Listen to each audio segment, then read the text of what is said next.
overpass was quiet except for the occasional hum of passing cars above. Mark, a homeless man who'd made the space his home, was huddled under a blanket, trying to block out the cold. He'd learned to keep his head down and stay out of trouble. But that night, trouble found him. He woke to a screech of tires from the road above him. A sleek black car pulled up at the edge of the overpass, its engine rumbling. Mark watched from the shadows as two men stepped out. One was tall and broad, wearing a suit that cost more than Mark had ever seen in his life. Mark recognized him immediately, Victor Ashcroft, the Billionaire CEO and regular tabloid feature. The man Victor was dragging from the car was smaller, scrawny, and terrified, his pleas echoing in the cold night air. "Please, Victor. I didn't mean to." The man begged, stumbling. Victor snarled back. "Shut up. Don't say my name out here." Mark shrank deeper into the shadows. He couldn't take his eyes off of the argument above him. Victor grew more and more heated as the scrawny man begged and pleaded, his cries growing desperate. "Please, it was just a joke." "How's this for a joke?" Victor said, his tone filled with rage. He roared as he shoved the scrawny man over the edge. The victim fell head first, landing with a wet thud inches away from Mark's hiding spot. Blood and gore splattered onto Mark's face. Victor looked down over the edge of the overpass, his chest heaving. In the shadows below, Mark was frozen, staring at the body. He slowly reached up, wiping blood and something warm and wet off his cheek. His stomach churned violently. "Oh God, no, Mark, don't," he thought, holding his breath. Above him, Victor stepped away from the edge toward the car. He pulled out his phone and dialed. He spoke calmly. "It's me. I need a cleanup crew." Below him, the smell of blood was overpowering.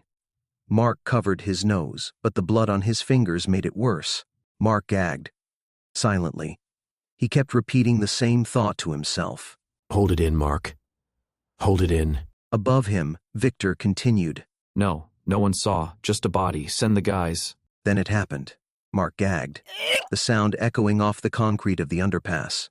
The footsteps above him paused, then rushed toward the edge. Victor leaned over the guardrail, his eyes scanning the dark underpass like a predator sniffing out prey.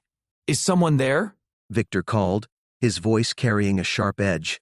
Mark held his breath, pressing himself against the concrete wall.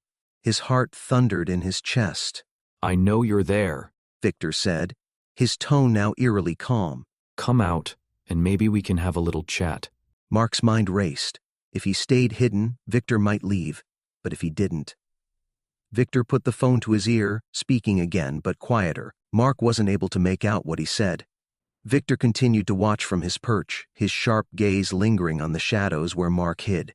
Mark remained frozen in place for what felt like an eternity.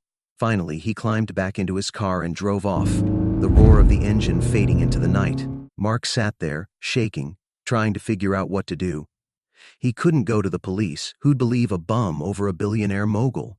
Surely if he left, whoever Victor sent would find his belongings and find him. As Mark wrestled with his thoughts, a new sound reached his ears, the faint hum of another car approaching. His blood ran cold as a black van pulled up, and two men in suits stepped out carrying large duffel bags. Mark had no other options. He had to leave, now. He would sneak through the shadows under the overpass and disappear into the city before Victor's men made their way to the body. He turned toward the shadows, and that's when he saw it. Headlights, another black van speeding toward him under the overpass. And nowhere to go.